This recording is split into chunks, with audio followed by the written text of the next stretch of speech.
प्रतिदिन रात्रि को 8 बजे ईगल एकेडमी चैनल पर फ्री शिक्षक भर्ती से रिलेटेड एमसीक्यू और टेस्ट प्रैक्टिस हम लोग प्रोवाइड कराएंगे, जिसमें प्रतिदिन 30 क्वेश्चन दिए जाएंगे। 30 क्वेश्चन सिर्फ आंसर के साथ नहीं, फुल एक्सप्लेनेशन के साथ प्रोवाइड कराया जाएगा।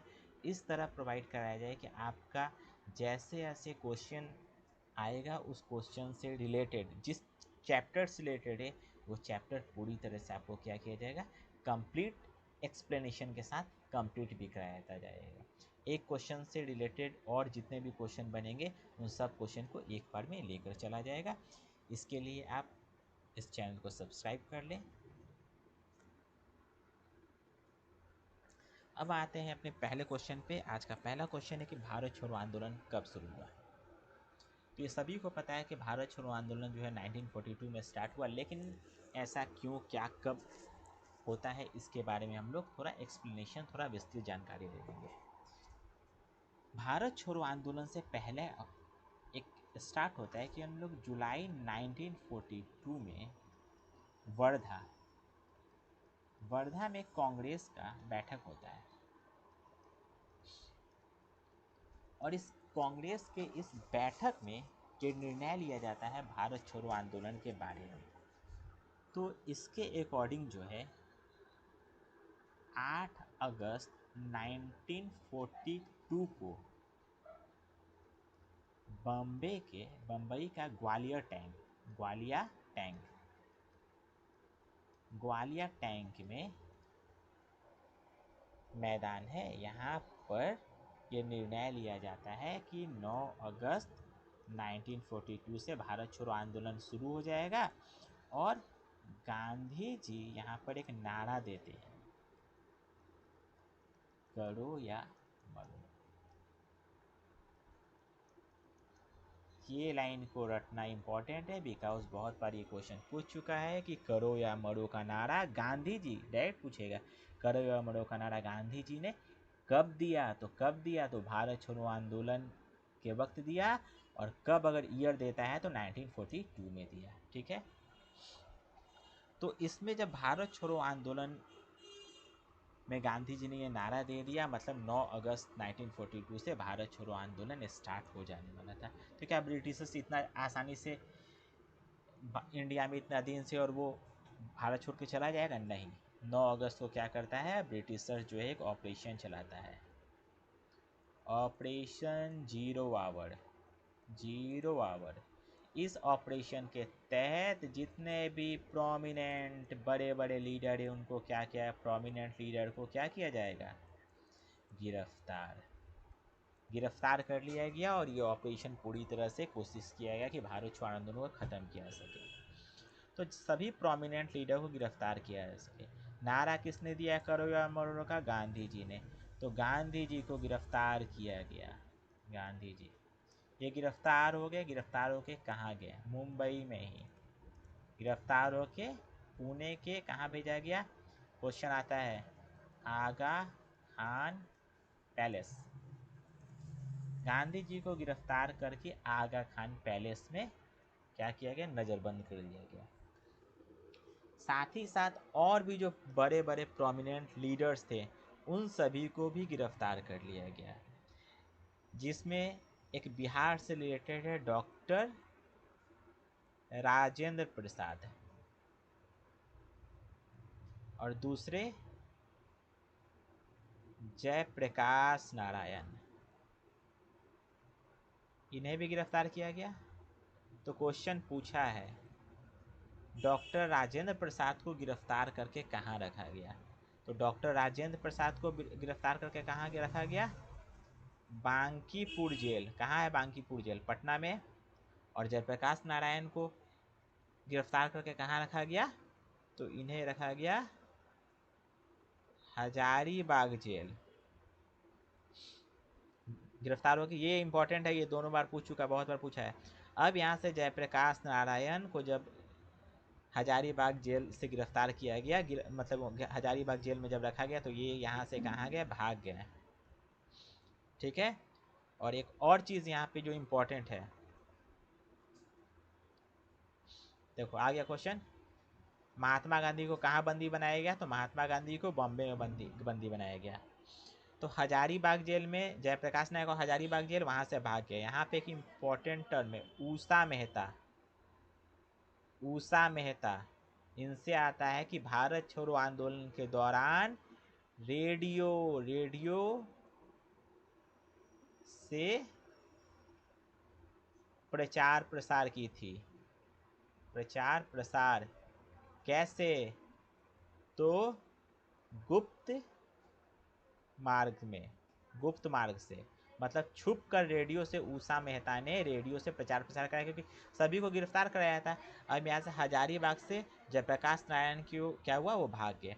अब हम लोग बात करते हैं कि भारत छोड़ो आंदोलन का एक क्वेश्चन इंपॉर्टेंट पूछा गया। वो इंपॉर्टेंट क्वेश्चन ये पूछा गया था, ये पूछा गया कि ड्राफ्ट किसने तैयार किया।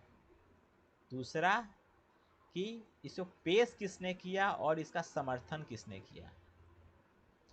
तो ड्राफ्ट तैयार किया गया किसके द्वारा? गांधी जी। पेश किसने किया? नेहरू, जवाहरलाल नेहरू, मोतीलाल नेहरू नहीं, जवाहरलाल नेहरू। और समर्थन किसने किया? सरदार पटेल। ये इंपॉर्टेंट क्वेश्चन है। अभी जो भी उषा मेहता के बारे में बहुत बार पूछा चुका है, पूछा गया ये भी कि नेहरू समर्थन किसने किया। और इससे एक और भी क्वेश्चन यहाँ राइज हुआ था।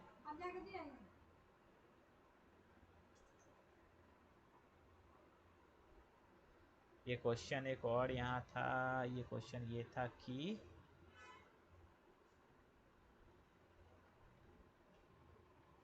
तो यहाँ तक समझ में आ चुका है। अब आते हैं हम लोग अपने नेक्स्ट क्वेश्चन पे। जो भी इसमें टर्म बताया गया है टोटल जो है इम्पोर्टेंट है।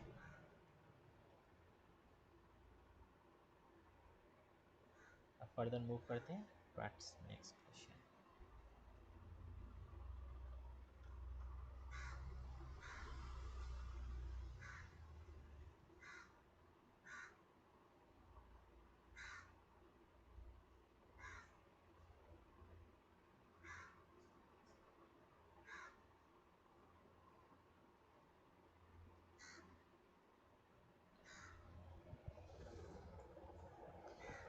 कांग्रेस ने पूर्ण स्वराज की घोषणा सबसे पहले कहाँ की थी?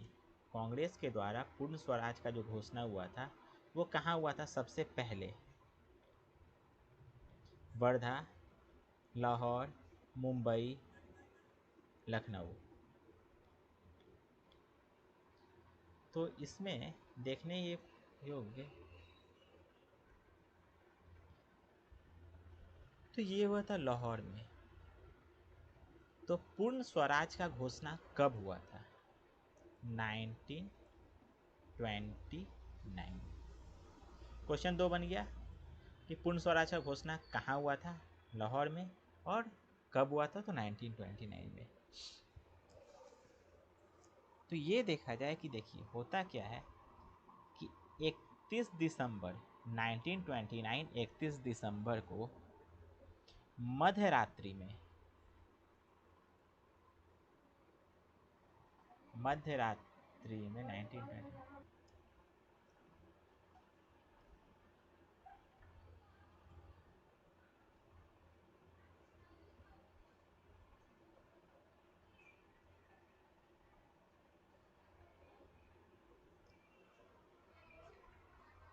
क्वेश्चन है कि कांग्रेस ने पूर्ण स्वराज की घोषणा सबसे पहले कहाँ की? तो ऑप्शन है लाहौर। कब? 1929। इससे बहुत क्वेश्चन राइज होता है। ध्यान से इस पे ध्यान देने योग्य बात यह है कि 1929 में क्या हुआ। तो 31 दिसंबर 1929 मध्य रात्रि में कांग्रेस के लीडर कौन थे? लीडर नहीं बोल सकते, प्रेसिडेंट बोल सकते हैं। प्रेसिडेंट पंडित नेहरू, जवाहरलाल नेहरू प्रेसिडेंट थे। इन्हीं की अध्यक्षता में पहली बार 31 दिसंबर 1929 ईस्वी को लाहौर में, लाहौर में रावी नदी के तट पर नदी के तट पर, लाहौर में रावी नदी के तट पर ये घोषणा किया गया कि प्रत्येक 26 जनवरी, प्रत्येक ईयर जो है 26 जनवरी को स्वाधीनता दिवस मनाया जाएगा। क्या मनाया जाएगा? स्वाधीनता दिवस। इसका मतलब जब 1929 ईस्वी को जब हम लोग ये माना गया तो पहला स्वाधीनता दिवस कब होगा? 26 जनवरी 1930। ये क्वेश्चन आ चुका है। और ये भी आ चुका है कि पूर्ण स्वराज्य घोषणा कहाँ किया गया? तो लाहौर में 1929 ईस्वी में। कहाँ पर? तो रावी नदी के तट पर। इस टाइम में आईएनसी कांग्रेस के जो प्रेसिडेंट कौन थे? पंडित नेहरू। कोई प्रॉब्लम? और यहीं पर मध्यरात्रि में क्या किया गया? क्या फहराया गया? तिरंगा झंडा फहराया गया। ठीक है, कोई प्रॉब्लम? तिरंगा इसलिए बोलते हैं क्योंकि थ्री कलर। उस टाइम में हम सिर्फ झंडा बोलेंगे बिकॉज वहाँ पर उसका स्ट्रक्चर समवेयर डिफरेंट था। ठीक है, अब आते हैं हम लोग फर्दर नेक्स्ट क्वेश्चन की तरफ। ये हो चुका है। इसके बारे में भारत छोड़ो आंदोलन के बारे में क्वेश्चन है। डॉक्टर राजेंद्र प्रसाद को 9 अगस्त 1942 को गिरफ्तार करके कहाँ रखा गया? अभी क्वेश्चन हम लोग पढ़ चुके हैं। बांकीपुर जेल में। हजारीबाग जेल में किसको रखा गया? जेपी को। जयप्रकाश नारायण यहाँ से भाग कर क्या किए? ये जेल से क्या हुए? भाग गए। यहाँ पे उषा मेहता के बारे में पढ़ा गया है। उषा मेहता, ये क्वेश्चन बहुत इंपॉर्टेंट है इसलिए क्योंकि उषा मेहता के बारे में बहुत बार क्वेश्चन आ चुका है। रेडियो संचालक कौन थी उस वक्त टाइम में? ठीक है, तो उषा मेहता। इससे सिख धर्म से भी हम यहाँ पे सिख रिलीजन से एक क्वेश्चन यहाँ पे सिर्फ अभी हम डाले हैं। इसके बारे में टोटल और भी कौन कौन से गुरु थे उससे और भी क्वेश्चन आएगा। तो यहाँ पे पूछा गया है सिख के 9वें गुरु कौन थे? ऑप्शन है तेग बहादुर, गुरु हरगोविंद, गुरु नानक, गुरु ग्रंथ साहब।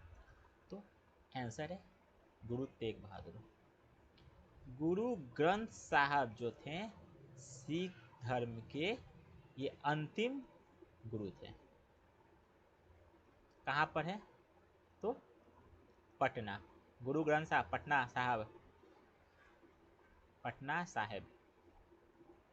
ठीक है, अब आते हैं गुरु नानक फर्स्ट, प्रथम गुरु। गुरु हरगोविंद सिक्स। अब यहाँ पे देखना है गुरु तेग बहादुर जो है की हत्या करा दी गई थी। कौन किया था?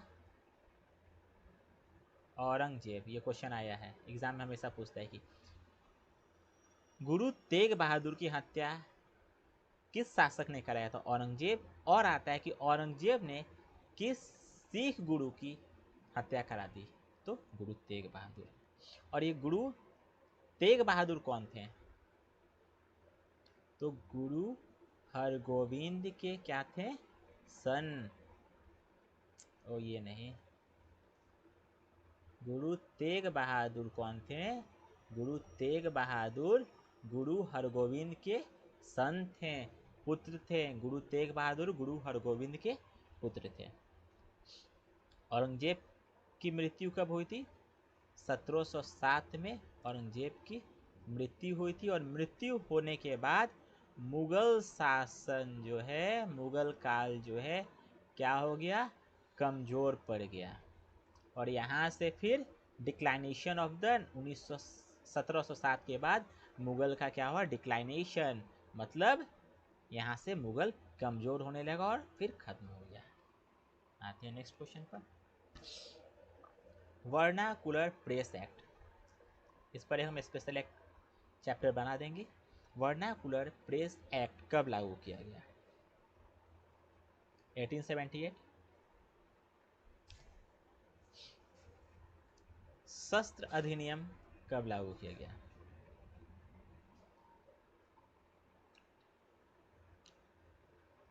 1876। इसमें ये बोला गया कि यूरोपियन और जमींदार, कौन से जमींदार? जो ब्रिटिश के अंडर में थे, और एंग्लो इंडियन, ये सब हथियार रख सकते हैं, रख सकते हैं मतलब लाइसेंस, नो लाइसेंस रिक्वायर्ड। उस टाइम में बोला गया कि जो भी ब्रिटिशर्स के साथ है, मतलब यूरोपियन जमींदार एंग्लो इंडियन ब्रिटिशर्स का सपोर्ट करते थे, मतलब उनको हथियार रखने के लिए लाइसेंस रिक्वायर्ड नहीं है। लेकिन अगर यहाँ का कोई भारतीय को अगर हथियार रखना है तो उसको सबसे पहले क्या चाहिए था? लाइसेंस। विदाउट लाइसेंस वो हथियार नहीं रख सकता है। और इसी को क्या बोला गया? शस्त्र अधिनियम बोला गया। ठीक है, एक ऑप्शन है यहाँ पे 1882। 1882 से रिलेटेड एक क्वेश्चन यहाँ पे आया था। वर्नाकुलर प्रेस एक्ट का जो हम लोग जब बात किए तो ये कब आया? 1878 आ गया। इसमें क्या हुआ? प्रेस की स्वतंत्रता पर रोक लगा दिया गया था, लेकिन उसको ख़त्म कब किया गया? 1882 में ये इसे क्या किया गया? ख़त्म कर दिया गया। और ख़त्म कौन किया था? Lord Ripon. रिपन जो है प्रेस की स्वतंत्रता पर जो रोक लगा था उसको पूरी तरह से रिपन के द्वारा खत्म कर चुका है। तो ये भी क्वेश्चन आया है कि वर्नाकुलर प्रेस एक्ट लागू कब हुआ था और खत्म किसने किया था? तो लॉर्ड रिपन ने किया था। गांधी जी अपना 11 सूत्री मांग जो है किस आंदोलन से संबंधित था?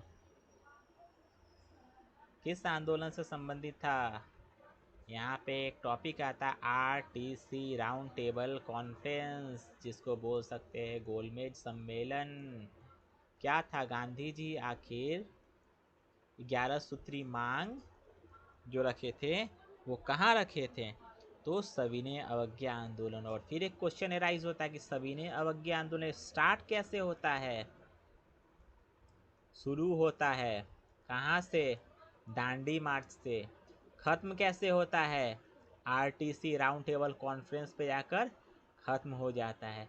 पुनः इसको स्टार्ट करने का किया जाता है, लेकिन वो उतना प्रभावी फिर नहीं हो पाता है। तो समझ में आया क्वेश्चन कैसे? गांधी जी के 11 सूत्री मांग जो है वो किस आंदोलन से संबंधित है? तो सविनय अवज्ञा आंदोलन। तो सविनय अवज्ञा आंदोलन स्टार्ट कैसे हुआ था?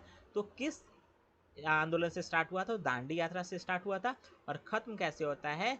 आरटीसी। आरटीसी में किसके बीच आरटीसी हुआ था? Round table conference. तो गांधी इरविन समझौता यहीं पर आता है। समझ में आया? तो एक क्वेश्चन से मैक्सिमम नंबर ऑफ क्वेश्चन जो है यहाँ पे आता है। अब देखा जाए कि यहाँ पे क्वेश्चन पूछा है कि गांधी इरविन समझौता होता है, इसमें गांधी जी इसमें शामिल कब होते हैं? तो 5 मार्च 1931 को गांधी जी क्या होते हैं? शामिल होते हैं।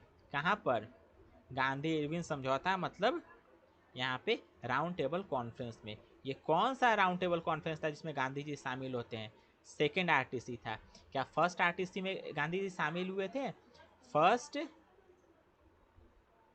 सेकेंड और थर्ड। गांधी जी किस में शामिल हुए थे? फर्स्ट में शामिल नहीं हुए थे, और सेकेंड में शामिल हुए थे, और थर्ड में शामिल नहीं हुए थे। समझ में आया?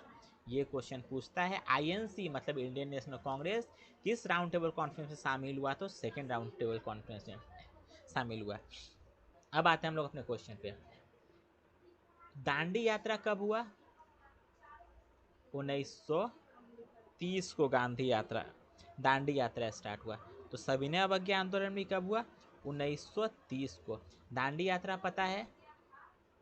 इस पे हम एक टॉपिक बना देंगे। दांडी यात्रा क्या होता है? नमक आंदोलन भी, इसको नमक सत्याग्रह भी बोलते हैं। इसके बारे में हम लोग फर्दर हम एक टॉपिक बता देंगे, डिटेल्स के बारे में इसमें पढ़ लिया जाएगा। देखो यहाँ पे इंपॉर्टेंट, अभी हम लोग आरटीसी के बारे में पढ़ते हैं, उसके बाद हम लोग फर्दर इस पर भी आ जाएंगे। इस चीज़ पे दांडी यात्रा पे भी हम लोग आएंगे। पहले इस पे पढ़ लेते हैं। राउंड टेबल कॉन्फ्रेंस यहाँ पे पूछा गया है कि गांधी जी किस राउंड टेबल कॉन्फ्रेंस में शामिल हुए? तो अभी बता चुके हैं कि फर्स्ट राउंड टेबल हुआ, सेकेंड और थर्ड राउंड टेबल हुआ। तो Gandhi ji first round table और थर्ड राउंड टेबल में जो है शामिल नहीं होते, और गांधी जी शामिल होते सेकेंड राउंड टेबल कॉन्फ्रेंस में। जब Gandhi ji second round table conference में शामिल होते हैं तो गांधी जी के साथ जो है आईएनसी इंडियन नेशनल कांग्रेस भी जो है गांधी जी यहाँ पे क्या शामिल होते हैं, ये लोग होते हैं सेकेंड राउंड टेबल कॉन्फ्रेंस में। एक क्वेश्चन एराइज होता है, बहुत बार एग्जाम में पूछा गया है कि ऐसे कौन इंडियन थे जिन्होंने तीनों, फर्स्ट, सेकेंड, थर्ड, तीनों राउंड टेबल कॉन्फ्रेंस में शामिल हुए। शायद क्वेश्चन इसमें हमने रखा है। हाँ, तीनों गोलमेज सम्मेलन में शामिल होने वाले भारतीय कौन थे? डॉक्टर बी आर अम्बेडकर और तेज बहादुर सप्रू। बहादुर सप्रू, ये दोनों जो थे, ये लोग तीनों राउंड टेबल कॉन्फ्रेंस में क्या हुए थे? शामिल हुए थे। ठीक है, अब आते हैं हम लोग गांधी इरविन। फिर सेम क्वेश्चन है, यहाँ का कोई जवाब देगा इस क्वेश्चन का? इस क्वेश्चन का कोई जवाब देगा? तो यहाँ पर जो क्वेश्चन यहाँ पे किया जा रहा है कि गांधी इरविन समझौता कब हुआ? जब सविनय अवज्ञा 1930 में, दांडी भी 1930 में स्टार्ट हुआ है। तो खत्म कैसे हुआ? आरटीसी पे। आरटीसी कब क्या है? गांधी इरविन पैक्ट है ना जी, इरविन पैक्ट समझौता। तो ये कब होगा? 5 साल 10 साल बाद तो नहीं चलेगा, 1 साल बाद हुआ। तो मतलब कब हुआ? 1931 में। मतलब गांधी इरविन समझौता पर हस्ताक्षर कब हुआ? 1931 में। अब आते हैं हम लोग नेक्स्ट क्वेश्चन पे। किसने गांधी इरविन को दो महात्मा की संज्ञा दी? सरोजिनी नायडू। और कब दिया था? जब गांधी इरविन पैक्ट हुआ था उस टाइम में। और उसी टाइम में गांधी जी के द्वारा 11 सूत्री मांग रखा गया था। यहाँ पर एक और इम्पोर्टेंट टर्म है।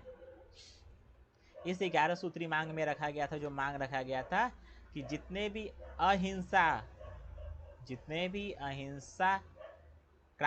अहिंसक क्रांतिकारी उनको रिलीज कर दिया जाए। और इसमें भगत सिंह, सुखदेव और राजगुरु के फांसी की भी बात आती है। लेकिन ब्रिटिशर्स द्वारा यहाँ पर क्या किया गया था? इस चीज़ को रिजेक्ट कर दिया जाता है कि हम लोग क्या करेंगे, जो भी अहिंसा किए हैं उनको रिलीज नहीं करेंगे। तो जब 5 मार्च 1931 को जब पैक्ट होता है, गांधी इरविन पैक्ट होता है, और यहाँ पे 23 मार्च 1931 ईस्वी को फांसी होती है भगत सिंह, सुखदेव, राजगुरु। तो यहाँ से 5 मार्च को पैक्ट हुआ। पैक्ट में इस चीज़ को नामंजूर कर दिया गया, फांसी रोकने के लिए नामंजूर कर दिया गया। और यहाँ से जब गांधी रिटर्न होते हैं तो गांधी जी को फिर काला झंडा दिखाया जाता है और गांधी जी का बहिष्कार किया जाता है। इसलिए क्योंकि यहाँ पर भगत सिंह, सुखदेव और राजगुरु को फांसी दे दी जाती है और बोला जाता है कि गांधी जी इस चीज़ को चाहते तो रुकवा सकते थे। ये अभी भी कॉन्ट्रोवर्शियल टॉपिक है कि गांधी जी और इरविन के बीच ऐसा पैक्ट क्यों नहीं हुआ कि गांधी जी इसको रुकवा सके। ठीक है, तो याद रखना है कि 23 मार्च 1931 ईस्वी को भगत सिंह, सुखदेव, राजगुरु को फांसी हुआ था। ये भी क्वेश्चन पूछा जा चुका, और पैक्ट कब हुआ था ये भी। ये ठीक है, अभी बता चुके हैं सविनय अवज्ञा आंदोलन किस आंदोलन के बाद शुरू हुआ? तो दांडी यात्रा के बाद शुरू हुआ। सबसे पहले कौन सा घटना घटा? सबसे पहले का बात किया जाए, इस क्वेश्चन को सॉल्व करने के लिए सबसे इंपॉर्टेंट है कि हमको डेट याद होना चाहिए। दांडी मार्च कब हुआ था? 1930 को। सविनय अवज्ञा अभी नहीं बताएंगे, 1931 को गांधी इरविन पैक्ट हुआ था। भारत छोड़ो आंदोलन कब हुआ था? 1942 को। और ये हुआ था 1930 को। तो ऑप्शन ए और बी, ऑप्शन ए भी सही है, ऑप्शन बी भी सही है। अगर ऐसा कभी क्वेश्चन कोई आ जाता है जिसमें ऑप्शन ए और बी है, तो दोनों में से हम कोई भी अगर, या यहाँ पे ई अगर ऑप्शन नहीं है कि मोर देन एबव अगर नहीं है, मोर देन एबव अगर है तो ये होगा। अगर ये ऑप्शन नहीं है मोर देन एबव, तो ए या बी दोनों में से जो भी टिक मारेंगे वो मेरे लिए सही होगा। आगे क्वेश्चन, भगत सिंह को फांसी कब हुई थी? 23 मार्च 1931 को। जय हिंद का नारा किसने दिया था? महात्मा गांधी, भगत सिंह, चंद्रशेखर आजाद, सुभाष चंद्र बोस। किसने दिया था जय हिंद का नारा? तो जय हिंद का नारा किसने दिया था? गांधी जी ने। महात्मा गांधी और गांधी जी, जो बोला जाए। नेक्स्ट क्वेश्चन पे आते हैं। सत्य के साथ मेरे प्रयोग, सत्य के साथ मेरे प्रयोग जो ये पुस्तक है, ये पुस्तक किसका है? ये पुस्तक है महात्मा गांधी का। इस बुक का दूसरा नाम अगर इंग्लिश में बोला जाए, my experiment with truth, my experiment with truth जो है महात्मा गांधी। और महात्मा गांधी का और भी कुछ बुक है, वो है मेरा बुक आ जाएगा यहाँ पे, सप्त महाव्रत और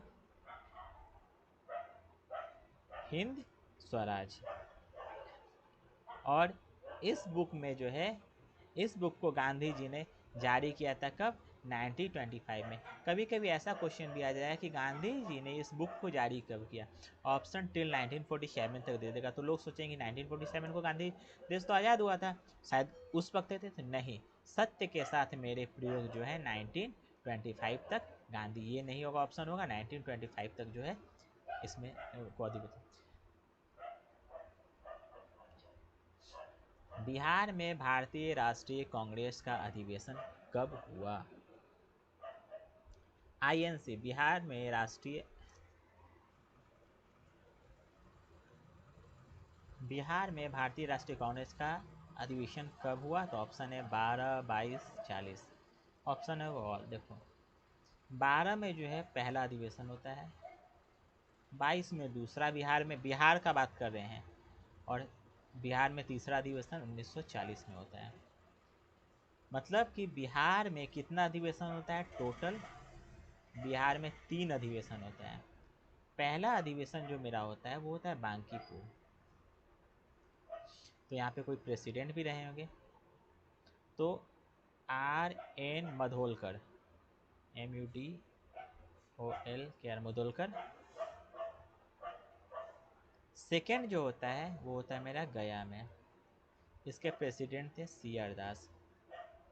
थर्ड होता है वो होता है रामगढ़, जो कि अब मेरा झारखंड में है, लेकिन उस टाइम में 1914 में 40 में क्या था, भारत में था, तो इसमें मतलब बिहार में था।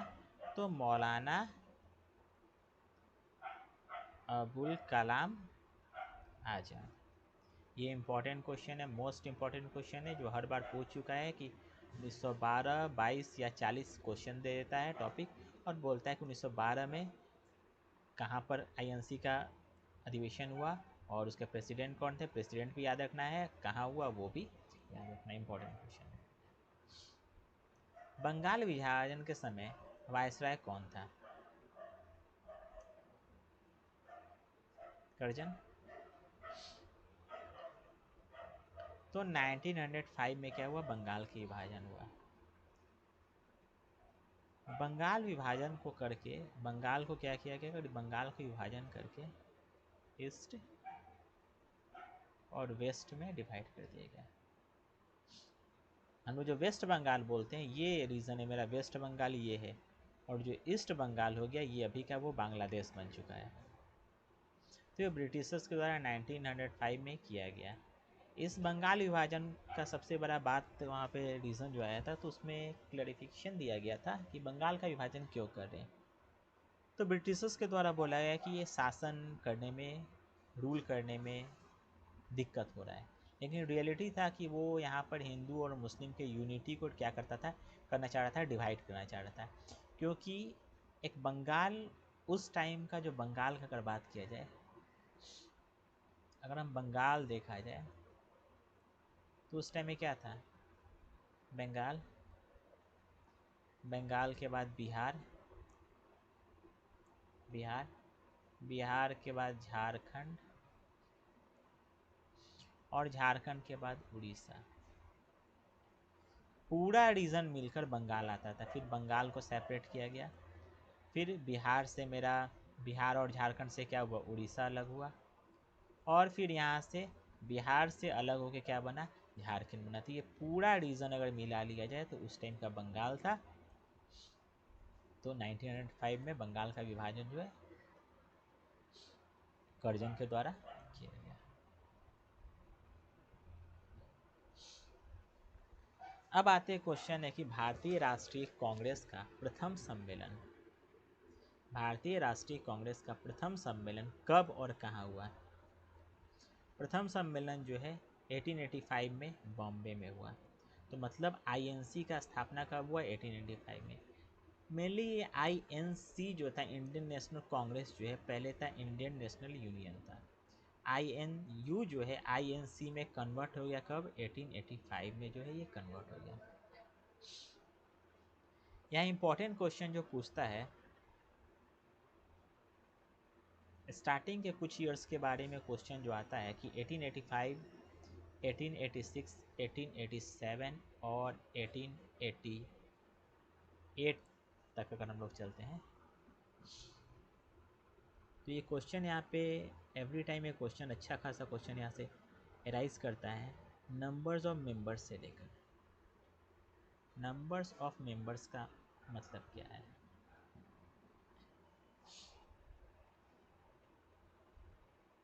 कहने का मतलब कि प्रेसिडेंट प्लेस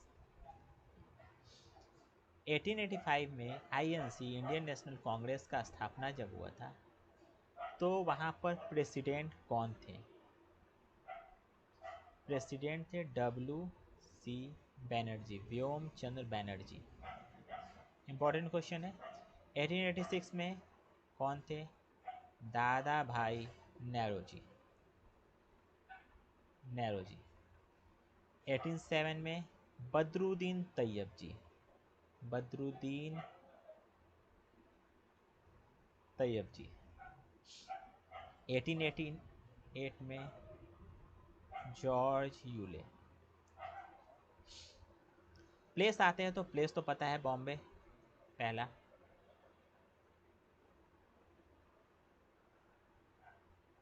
कलकत्ता, मद्रास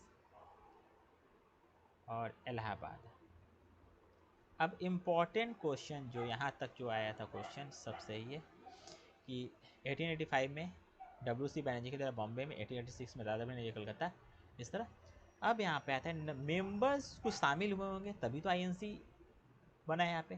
तो फर्स्ट में जो थे 72 मेंबर्स थे, मेंबर सदस्य। सेकेंड में यही मेंबर बढ़ के 434 हो गया। फिर ये 607 के अप्रॉक्स और 1248 हो गए मेंबर्स। देखो टाइम टू टाइम मेंबर जो है बढ़ रहा है, मतलब पहले में आईएनसी में मेंबर्स कम थे लेकिन लोगों को भरोसा होने लगा कि कांग्रेस जो है आईएनसी के एस्टेब्लिशमेंट के बाद कांग्रेस पे लोगों को भरोसा होने लगा और लोग इससे जुड़ते गए। अब जैसे जैसे लोग बढ़ रहे मतलब अब यहाँ पे लीड जो है यहाँ पे कौन करेगा? आईएनसी कर रहा है। जैसे ब्रिटिशर्स से कोई भी काम है तो वो काम कौन करवाएगा? ब्रिटिशर्स को कोई काम है किस तो वो किससे संपर्क है? आईएनसी के मेंबर्स को। तो यहाँ पर आईएनसी पे मेंबर, तो यहाँ पर आईएनसी इंडियन नेशनल कांग्रेस को सेफ्टी वॉल्व किसने बोला? तो दादा भाई नेरोजी ने बोला कि ब्रिटिशर्स जो है आईएनसी को एज अ सेफ्टी वॉल्व के तौर पर यूज़ कर रहा है। ये भी क्वेश्चन आ चुका है कि सेफ्टी वाल्व थ्योरी किसने दिया था? सेफ्टी वाल्व थ्योरी तो दादा भाई नेरोजी ने दिया था।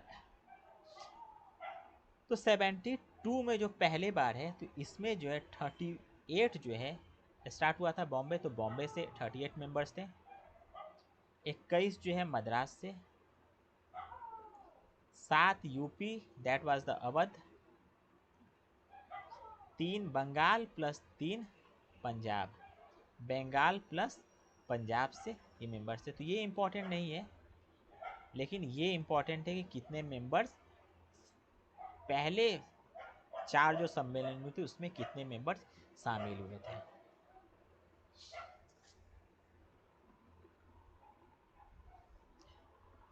और दादा भाई नेरोजी की अगर बात किया जाए, दादा भाई नेरोजी के बारे में बात किया जाए अगर